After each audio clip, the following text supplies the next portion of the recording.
So what I'm going to be speaking about tonight is water therapy.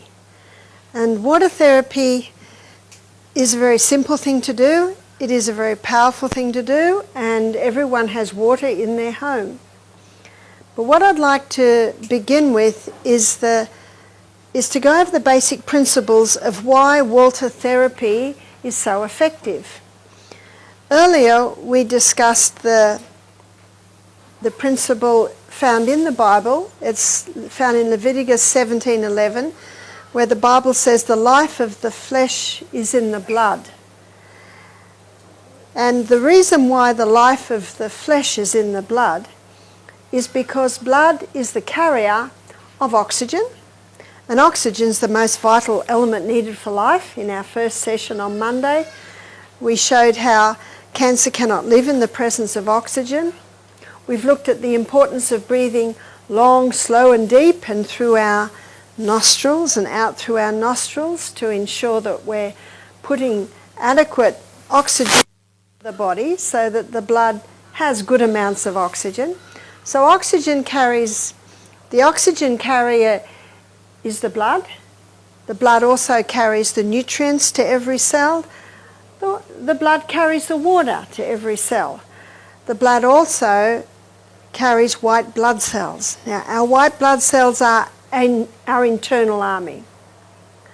They're the fighters of disease. But the blood also does something else, and it carries away waste. And so when you think about it, any part of the body that's not working well, all we really need is more blood. And the most powerful way to move blood to an area is to use water. And water can be used in three ways: as a liquid, water; as a solid, and that is ice. We have a bowl of ice here. That's the solid water. And the third way is as a gas, and that is steam. And many people are familiar with putting their head over a bowl of boiling water and inhaling the steam when they have a congested nose or sinus problems. Also, at our health retreat, we have a steam sauna that our guests go into every evening. It's like a little hut. And the steam heats the body up, and when the body heats up, the blood moves faster. And when the blood moves faster, healing in the body increases and the ability to throw off waste increases. And that's why we have a steam sauna at our health retreat. But I'd like to have a look at how the hot and colds work in the body. And I will illustrate this. So hot water. When hot water is applied to the body, it has a stimulating effect. So if ever you're cold and you get into a hot shower, you feel the tingles. So hot has a stimulating effect. And the stimulation is the stimulation of blood. And if you have a hot shower, and when you're finished, your body's quite red, that's blood. It's stimulated blood. And the hot water is touching the skin, so the blood moves to the skin. Now, if you stay in that hot shower or that hot bath, after a while, everything slows down. And we know it slows down because the body starts to feel very relaxed. It takes 3 minutes. Once the hot water is applied, it takes 3 minutes to get from stimulating to the slowing down. Now with the cold, it's a little different. So with the cold, when cold water is applied to the body, it's stimulating.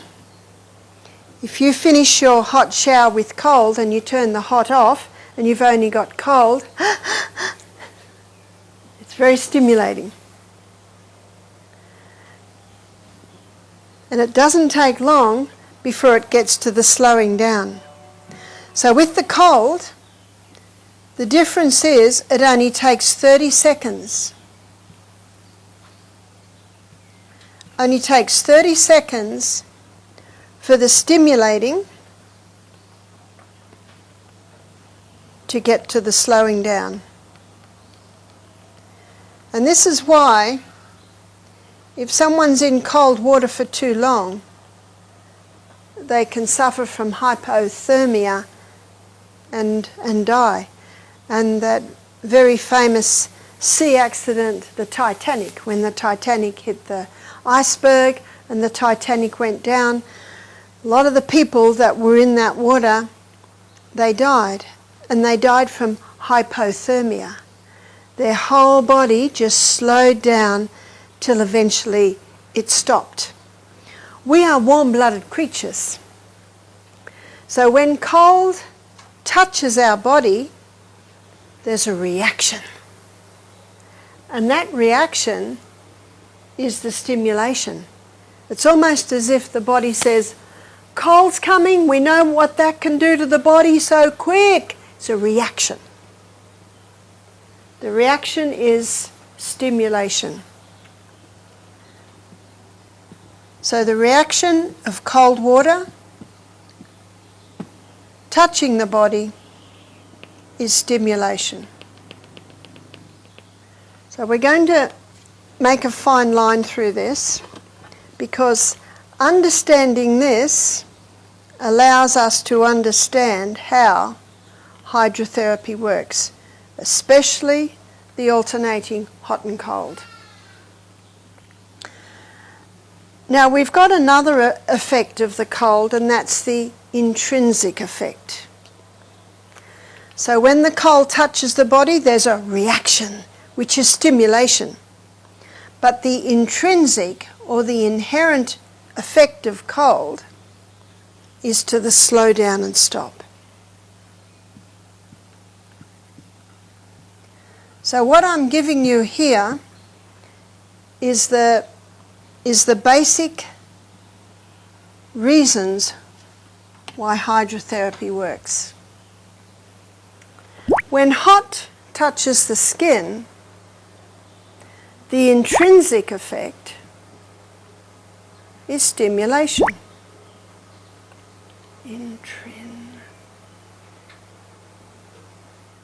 It intrinsically stimulates. The reaction when hot water is touching the body is a slowing down. So in hydrotherapy, we use the intrinsic effect of hot and the reaction effect of cold. You see that?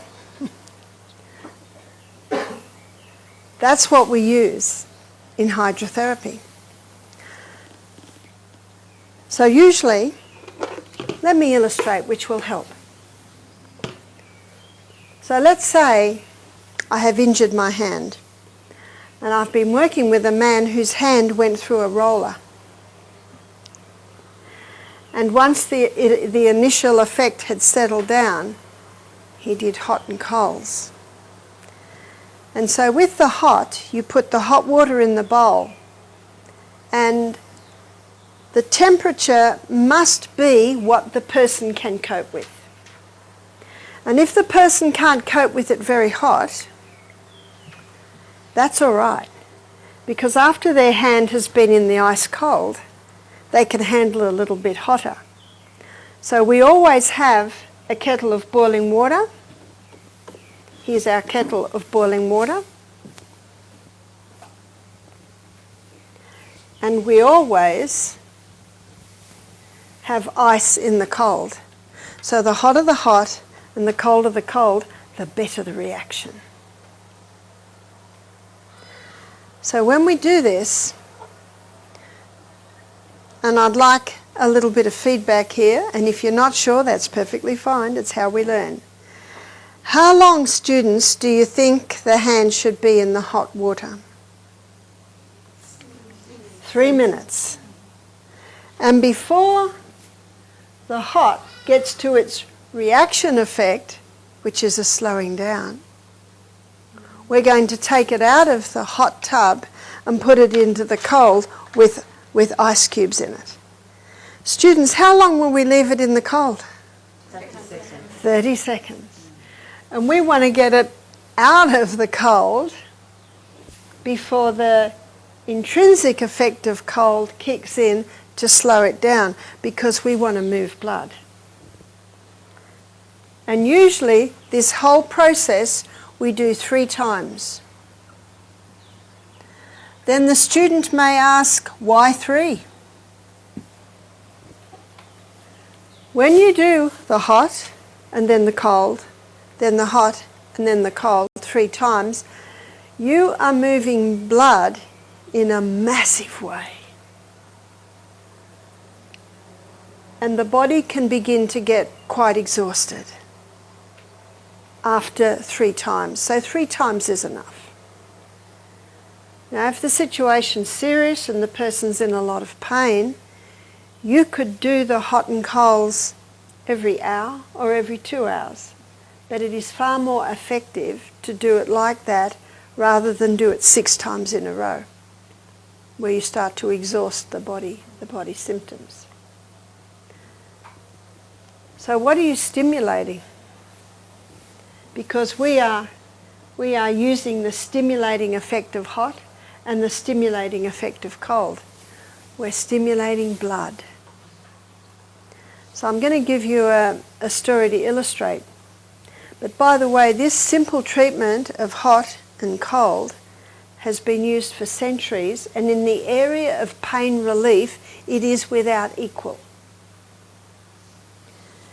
And do you remember last night I told you about the man who put the sickle in the heel of his foot, and his foot was up like a big red balloon 3 days later, and a big red line going up? And when he was brought to me, reading his body language, I would have assessed that his pain levels were probably about 9 out of 10. That is extreme. When I put his foot into the hot water, it was too hot. When you've got a foot like that, it can be very tender. Whereas my foot probably could have gone in that water. I tested it with my hand, but I could see straight away it was too hot for him. So I just threw a few ice cubes in and got it to lukewarm. And I got it, and often you can read body language clearer than what they say with their mouth, because sometimes people say it to please you. And the lukewarm he could handle. How long did I leave it? 3 minutes. And then put it into the ice cold. And often that ice cold can be very relieving, especially his foot was so hot and swollen. Now the beauty of that cold water, it's able to take the heat out of the body and into the water, and that's why it's good to have ice cubes. While it's in there, I put a little bit more boiling water into here, and I bring it up to hot. And I put my hand in, and I test that it's good. Now remember, it doesn't have to be too hot. Now I put his foot into the hot water, and I'm reading his face, and I'm saying to him, is that okay? Is that okay? Yeah, it is okay, because I know there's almost a bit of a numbing effect from the cold, but I don't want to make it too hot. How long do I leave it in the hot? 3 minutes. And then I take it out back into the ice cold, and I get the boiling water and keep it up a little bit hotter. And put my hand in it and just test that that temperature's okay. And if he's unsure, get him to put his hand in it. Get him to put his foot in it. It's very important to work with people. You never force. After the second cold, we go back into the third hot. And how long are we in the cold? 30 seconds. And we want to get it out of there before it slows down, because when it slows down, the blood flow slows down. See, often in an injury, the blood tends to sit or pool in an area. And we want to move that blood. We want fresh supplies of oxygen, fresh supplies of nutrients, fresh supplies of water. And then as the old blood is taken away, it's taking away the waste. Plus, when we bring the fresh supplies of blood in, we're bringing more white blood cells. And then I put his foot into the hot, and I'm watching his face. Are you okay with this? Yes, yes, yes. And he is handling that. And then after 3 minutes, back into the cold. And in this last cold, I watch his body relax. When we're in pain, the body tends to almost unconsciously tighten. And I see his body relax. Looking at his body, his face, I would now assess that his pain levels have gone from 9 out of 10 to 5 out of 10. That's remarkable. How long did that take? Have you done the maths? 11, 12 minutes? 12 minutes? 10 and a half. How long does it take for a Panadol or ibuprofen, some sort of painkiller, how long does it take for it to kick in? Usually 30 to 40 minutes. This is more powerful than any drug. And this is why one of the first things I said to you is that hydrotherapy has been used for centuries. And in the area of pain relief, it is without peer. It is without equal. How simple is that? I could see by his body language. I said, how is that? He said, that is the most relief I have had for days. And then I put the grated potato on his foot, and by then he could walk a little bit, he could limp. He came back after 2 hours, I did this again. And this time the foot wasn't as tender. I didn't have to make it lukewarm. I made it probably not as hot as my foot could stand, but warmer than lukewarm, maybe the temperature we have our shower at. We did the hot and colds again, and I saw his body relax even more. And I would assess that his pain levels had now come down to 3 out of 10. Isn't that incredible? Did you know that nurses used to do this in hospitals? I have the textbook, the nurse's textbook. It's called NIPES, Hydrotherapy for Nurses. But in page 127 of the Ministry of Healing, there's an interesting sentence that explains why they don't use it anymore. The use of natural remedies requires an amount of care and effort that many are not prepared to give. It is so much easier, and I understand often nurses, they're short-staffed, especially since the regulations came in that you couldn't be a nurse unless you had the vaccine. A lot of nurses have walked off with that. So as a result, we're even more short-staffed now. And nurses don't have time. They don't have 10 minutes. It's far easier to come in and just give a drug. Just give a drug. So I understand. That's why I say, have mercy on the nurses. But isn't it interesting, if 100 years ago you did nursing, you were taught this.